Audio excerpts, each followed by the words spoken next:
Eu tenho certeza que você já percebeu que eu sou um cara fã da plataforma .NET, em especial a linguagem C#. E por esse motivo vai ser muito comum eu trazer conteúdo sobre essa linguagem aqui nesse canal. E hoje eu gostaria de bater um papo com vocês sobre Delegates, Multicast Delegates e Closure. Se você já é um programador experiente nessa linguagem, com certeza você já sabe do que eu estou falando aqui.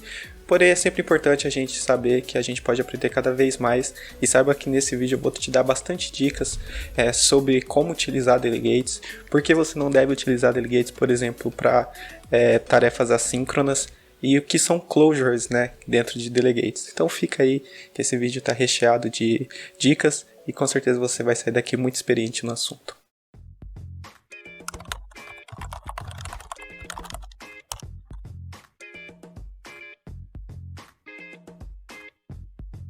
Salve devs! Meu nome é Jean e nesse vídeo a gente vai bater um papo sobre Delegate, Multicast Delegates e Closure. Então, se você não sabe o que é um Delegate, basicamente ele é como se fosse uma espécie de variável, porém ao invés de você atribuir um valor, você atribui um método. Isso mesmo. Quando você cria um Delegate, você está simplesmente criando uma referência para um método, que você pode ou não chamar ele em determinado momento do seu código. E o que são Closures? Closures é basicamente uma forma de você conseguir ter acesso a um escopo de uma variável de fora daquele delegate. Então vamos imaginar que você acabou de declarar uma variável número e logo embaixo você cria um delegate que acessa essa variável que foi declarada fora do escopo desse método. E eu vou mostrar para vocês como que o C# consegue controlar o escopo dessa variável para ela ser reutilizada dentro de um delegate, por exemplo, que vai ser executado somente no final de algum processamento, por exemplo. Então, eu acho que vamos para o código que vai ficar bem mais fácil eu explicar para vocês o que é tudo isso. Então, estou com o meu Visual Studio aberto aqui. Como vocês podem ver, eu preparei um exemplo aqui como sempre. E a primeira classe que a gente vai olhar junto é essa classe aqui, Delegates, tá? Antes de mais nada, antes da gente entrar na classe, eu queria mostrar para vocês como é a declaração de um delegate. Então o delegate ele vai receber a keyword delegate. Qual é o tipo de retorno, tá? Então no caso aqui eu tenho, por exemplo, um void, e aqui no caso ele retorna uma string. O nome desse delegate, que no caso é imprimir texto, e o parâmetro, tá? Tanto um delegate com retorno ou não, eles basicamente seguem a mesma ordem de declaração. A única coisa que vai mudar aqui, se você tiver utilizando por exemplo, um delegate que não tem retorno nenhum, você vai utilizar a keyword void. E saibam que delegates também suportam generics, tá? Então você pode ter um delegate, por exemplo, que seja genérico, e eles também suportam covariância. Então, se você não sabe o que significa o out e o ind contra variância, eu tenho um vídeo aqui no meu canal que fala somente sobre isso, beleza? Então, eu vou apagar essa linha aqui e dando continuidade. Então, existem duas maneiras de eu utilizar delegates. Uma delas é você criando o seu próprio delegate, e a outra é você utilizando os próprios delegates da linguagem, tá? Que é reservada aqui do system. Então, se vocês olharem, eu criei basicamente uma espécie de comparação. Então, basicamente, se eu utilizar um delegate de action e utilizar um string, é a mesma coisa que eu declarar um delegate dessa forma aqui, tá? Então, lembrando que action é sempre void e func é sempre com algum tipo de retorno.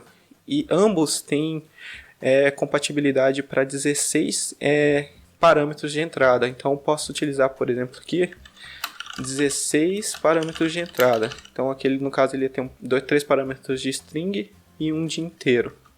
No caso aqui do func, ele tem 17 aqui sobrecargas, mas a última é sempre o retorno. Então, assim como o action, ele suporta 16 inputs, né, 16 parâmetros.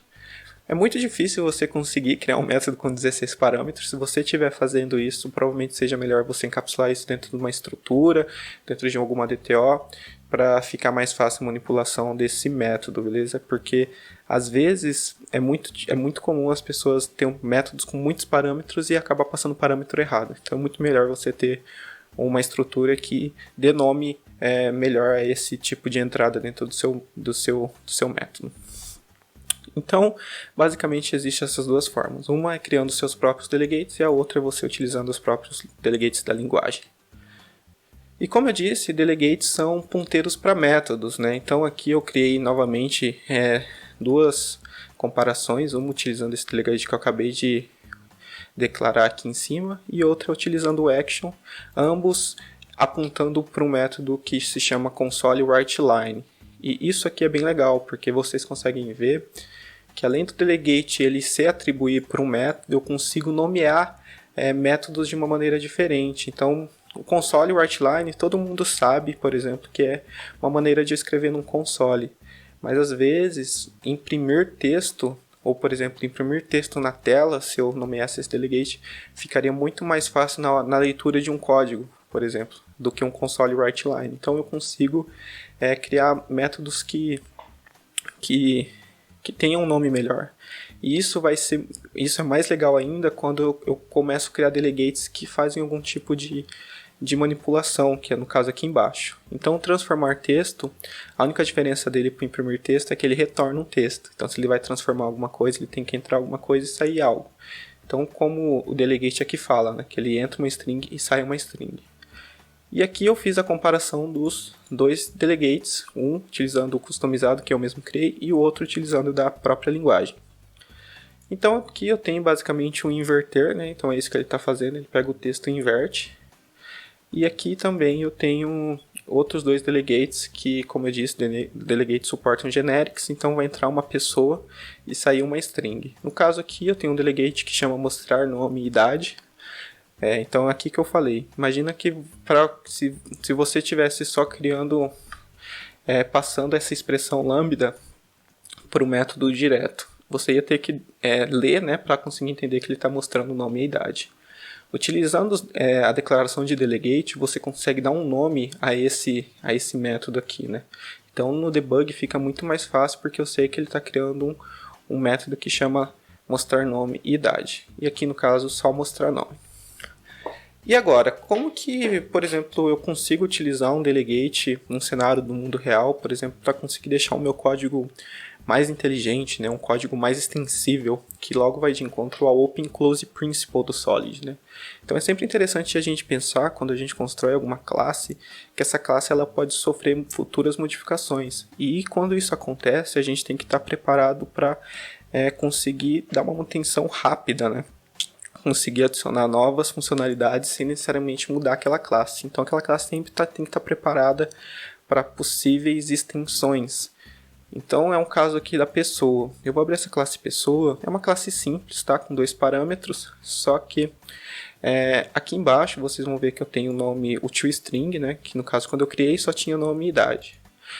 E aqui, isso aqui é o que ele vai retornar quando eu chamar o toString, porém, eu criei um outro método que é um toString, só que ele recebe aqui um delegate, né? Que no caso vai entrar uma pessoa e sair uma string. E eu estou controlando aqui, por exemplo, o que eu quero fazer com esse toString. Então eu chamo ele mesmo e passo eu mesmo. Então eu consigo receber uma forma de formatador, vamos dizer assim. Então quem está consumindo esse método aqui, por exemplo, consegue passar formatadores diferentes. Então nesse caso, eu vou até comentar essa parte aqui de baixo, que depois a gente bate um papo sobre isso. Se eu executar esse código, vocês vão ver que ele vai mostrar meu nome e a idade. Agora vamos imaginar que eu quero que ele só mostre o nome. Eu teria que ir lá dentro da pessoa e criar um outro toString? Não, eu posso simplesmente utilizar um outro formatador, que é no caso aqui, mostrar nome. Então ao invés de mostrar nome e idade, eu quero só mostrar o nome. E aí ele vai chamar aqui o Jean. Então vocês viram como isso aqui é legal? Eu consigo estender a funcionalidade sem necessariamente mudar como foi implementado dentro do código. E isso é uma forma bem legal de utilizar delegates, tá? Agora que vocês já sabem o que é um delegate, como passar um delegate como parâmetro para um método, a gente vai bater um papo agora sobre multicast delegates, tá? Eu vou comentar esse código aqui em cima e só vou deixar esse imprimir texto, porque ele é uma dependência aqui do meu exemplo de baixo. Então uma coisa bem legal que eu queria mostrar para vocês, minha cachorra tá latindo ali fora, parou. Então o que eu queria mostrar aqui para vocês é basicamente como encadear delegates, né? Então nesse exemplo aqui eu tenho 3 delegates, um notificar por SMS, outro notificar por e-mail, um notificar por WhatsApp e no caso aqui um notificar tudo. E eu consigo encadear esses delegates aqui de uma forma que quando eu chamar um, todos os outros sejam chamados juntos, né? Então eu vou até comentar essa parte aqui de baixo, que vai ser como fazer a chamada de um por vez, né? Porque a gente vai ver um problema aqui. Notificar tudo.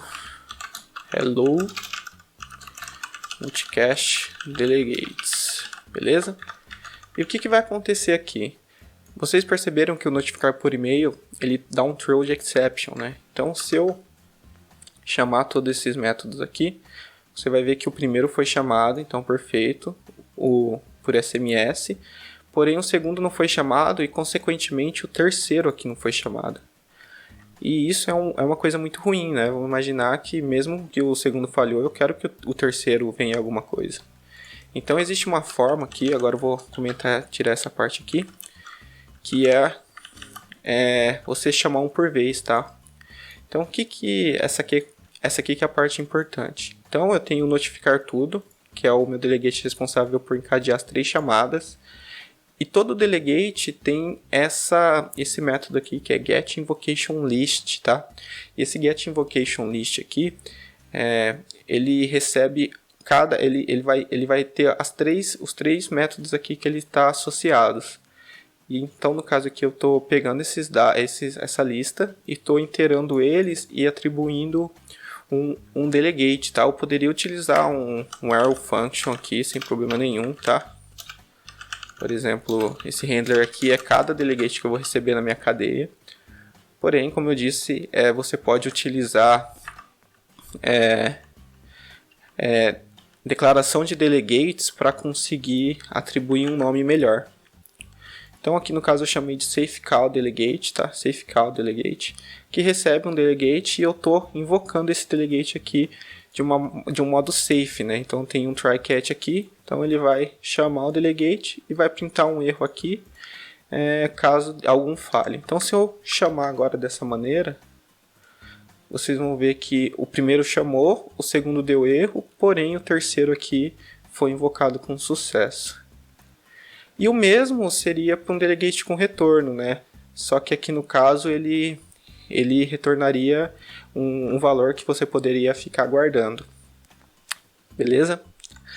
Então, agora que vocês entenderam que é delegate e multicast delegate, a gente vai entender, por exemplo, o que são closures, né? Que é muito comum a gente ter que acessar um valor que não faz parte do escopo de um delegate. Então vou fechar essa classe aqui, tá?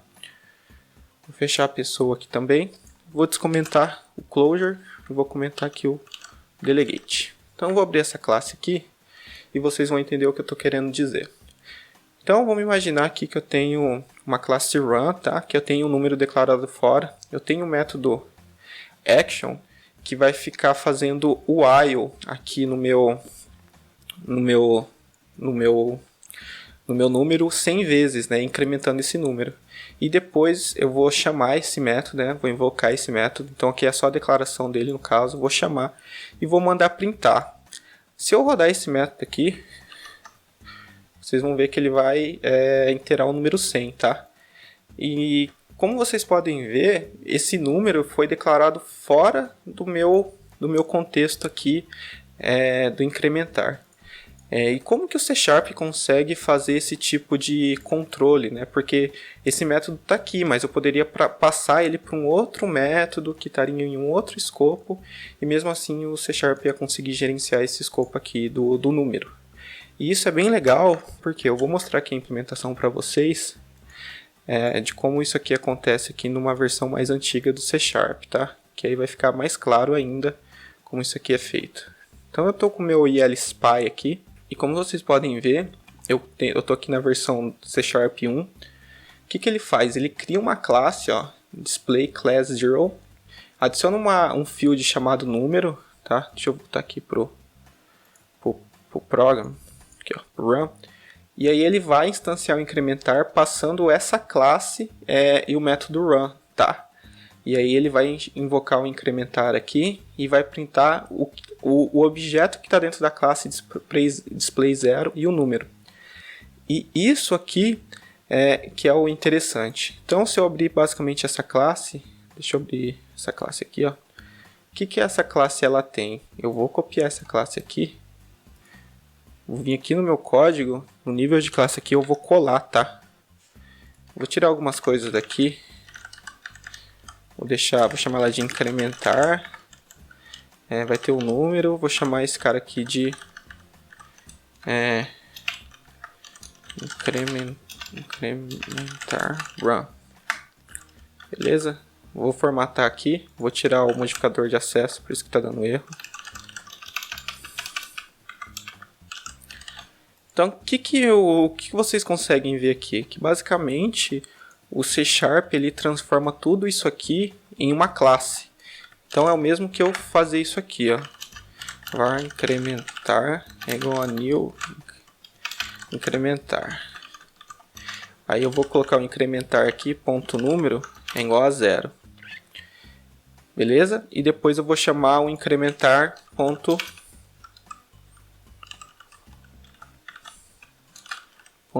incrementar run e vou imprintar o número do incrementar 0. Incrementar número. Então o que ele faz aqui? Ele instancia essa classe, tá? Olha que interessante. Ele vai instanciar essa classe, vai atribuir um valor 0 aqui para o field, vai ter um método aqui que faz parte do escopo dele, tá? E aí ele vai rodar isso aqui. Então é por isso que ele consegue manter o valor aqui do estado do número, tá? Porque ele faz um replace nisso aqui tudo, basicamente por um objeto. Lembrando que tudo aqui no caso do C# é um tipo de objeto, tá? Então eu vou executar isso aqui. Então você vai ver que ele colocou o número 100. E isso é closure, tá? É basicamente uma forma de eu conseguir controlar o escopo de uma variável que não faz parte daquele método. Então, como vocês podem ver aqui, é a mesma coisa que o número faz. Ele basicamente vai criar uma classe, ele vai transformar isso aqui numa classe e vai transformar o método aqui, o action no caso do número, e vai declarar isso aqui como um field. É basicamente isso. Agora a gente vai falar sobre async e await, tá? E por que você não deve utilizar delegate, seja um delegate func ou um action para tarefas assíncronas. Eu vou abrir essa classe aqui e como vocês podem ver, eu tenho uma action, tá? Que tem uma tarefa assíncrona aqui dentro, então ele vai esperar 3 segundos e vai printar na tela aqui um async task complete. Aqui eu estou invocando essa tarefa e aqui no caso eu estou retornando que a tarefa foi completa. Na verdade eu estou invocando essa action, tá? E o que vai acontecer aqui? Eu vou colocar um console writeLine, vou escrever fim do sistema, tá? Vou executar essa tarefa aqui. E aí o que vocês conseguem perceber aqui? Que o fim do sistema aqui foi chamado primeiro do que o async await. Então ele não esperou, mesmo com a keyword await, ele não esperou a tarefa ser completa antes de chamar o fim do sistema. E isso é o famoso fire forgot, né? Que é o chamar, basicamente esquecer, o on-way lá. Então você não consegue saber o feedback se aquela tarefa foi válida ou não. E outra dica, try catch não funciona para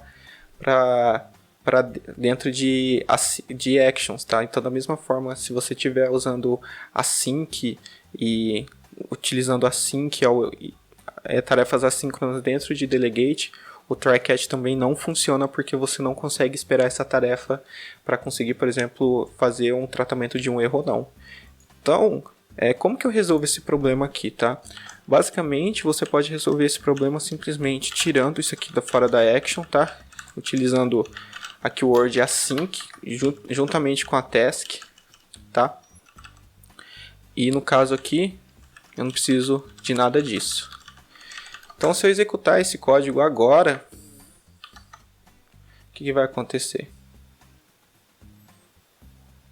Ele esperou o async task ser completo e depois chamou o fim do sistema.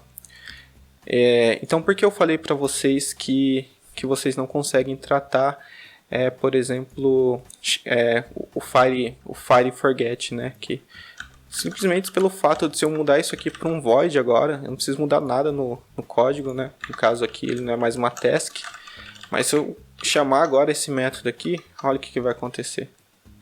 De novo ele vai chamar o fim do sistema e depois ele vai printar o async await. Então nunca utilizem tarefas assíncronas junto com o void, tá? Que é o equivalente ao action, porque no fim das contas o sistema ele vai transformar isso aqui num método no void com a keyword async. Então é isso, galera. Eu espero que vocês tenham gostado do conteúdo. Se vocês não conheciam nenhuma dessas funcionalidades, não deixa de comentar aqui embaixo. Eu agradeço por vocês terem assistido até aqui. Eu sei que foi um vídeo um pouco longo, mas eu queria passar detalhe por detalhe algumas dicas porque você deve utilizar delegates em alguns cenários, não utilizar em outros, o que são os multicaches, como funciona o controle de escopo. E tem muita gente que confunde delegates com expressions, tá? Que vai ser o assunto de um próximo vídeo aqui do canal, que eu vou estar mostrando passo a passo o que é uma expression, como você consegue criar, por exemplo, consultas de SQL utilizando expressions, porque diferentemente de um delegate, as expressions elas vão ser executadas num banco de dados, tá? Então, elas não vão ser compiladas, como eu mostrei aqui, vai gerar um código C#, elas vão ser interpretadas pelo um profile do SQL e vai ser gerado queries por um banco de dados utilizando o Entity Framework, por exemplo. Mas isso é assunto para um próximo vídeo. Eu agradeço vocês novamente por ter ficado até aqui comigo e até a próxima.